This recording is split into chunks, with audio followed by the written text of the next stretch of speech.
तो सबसे पहले बात करते हैं आज बीटेक मतलब बैचलर ऑफ इंजीनियरिंग प्रोग्राम के एलिजिबिलिटी की। दो तरह के छात्र इंजीनियरिंग में नामांकन ले सकते हैं। पहला ए, वो छात्र जिन्होंने +2 फिजिक्स केमिस्ट्री मैथ्स से किया है। बी, जिन्होंने डिप्लोमा किसी भी स्ट्रीम में किया है।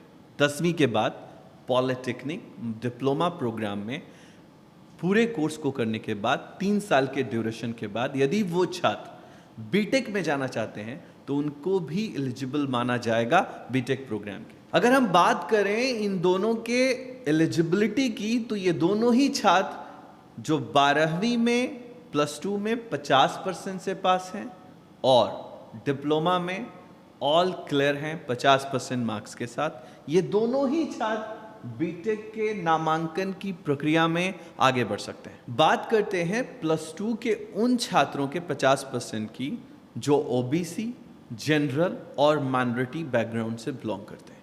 ये वो छात्र कन्याकुमारी से कश्मीर तक के किसी भी इंजीनियरिंग के एडमिशन की व्यवस्था में खुद को एलिजिबल मान सकते हैं। लेकिन यदि वो छात्र एससी और एसटी कैटेगरी से बिलोंग करते हैं तो वो छात्र कई राज्यों में 40% और कई राज्यों में 45% से भी एलिजिबल कैंडिडेट माने जाएंगे। आज हम लोगों को इंजीनियरिंग में जो कंफ्यूजन्स हैं उसको समझने के लिए बोर्ड पे इस ग्राफ को समझना बहुत ज़रूरी है। एडमिशन की प्रक्रिया ही तय करेगी एग्जाम्स के एलिजिबिलिटी की प्रक्रिया को। मतलब यदि कोई छात्र BTech bachelor of engineering programme में अपना करियर बनाना चाहता है तो वो एडमिशन यूनिवर्सिटी में लेगा। एडमिशन हमेशा यूनिवर्सिटी में होता है। कई छात्र इंटरनेट पे गूगल में ये लिख रहे होते हैं कि मेरा एडमिशन किस कॉलेज में होगा। कॉलेज सिर्फ रजिस्ट्रेशन कर सकता है और नामांकन मतलब एडमिशन सिर्फ यूनिवर्सिटी ग्रांट कमीशन का हिस्सा है। तो एडमिशन यूनिवर्सिटी में होगा और यूनिवर्सिटी की 3 किस्में होंगी।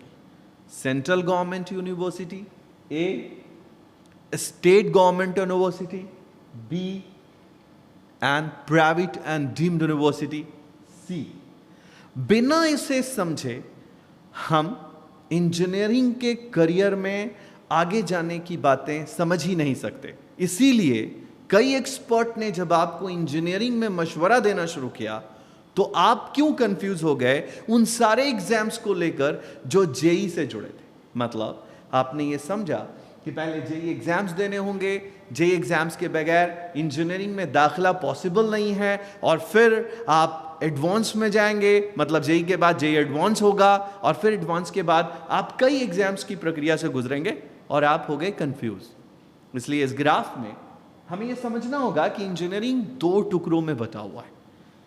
ए, बिल्कुल डिफरेंट पॉलिसीज के साथ काम करता है। इंजीनियरिंग में दाखिले की जो प्रक्रिया है ए की मतलब सेंट्रल गवर्नमेंट यूनिवर्सिटी की, इसके एडमिशन की प्रक्रिया बहुत यूनिक और बहुत अलग है। और आपको जानकर बहुत अजीब लगेगा कि इस ए और यूनिक प्रक्रिया सेंट्रल गवर्नमेंट एडमिशन की प्रक्रिया में सिर्फ नामांकन के लिए 5 से 8% छात्र एलिजिबल होते हैं और वो नामांकन की प्रक्रिया में आगे जाते हैं। बात करते हैं फीस स्ट्रक्चर की। यदि हम कन्याकुमारी से कश्मीर तक के किसी भी राज्य की कोई भी यूनिवर्सिटी के फीस एनालिसिस रिपोर्ट को देखें एक्सेप्ट कर्नाटका को छोड़कर 99% यूनिवर्सिटीज 4 लाख के अंदर में ट्यूशन फीस कलेक्ट करती हैं। लेकिन कर्नाटका में ये फीस 1,25,000 की है और ये 4 साल में 5 लाख की हो जाती है। मतलब इंजीनियरिंग कोर्स को करने के लिए 5 लाख की फीस मैक्सिमम स्टेट गवर्नमेंट में अब तक देखने को मिली।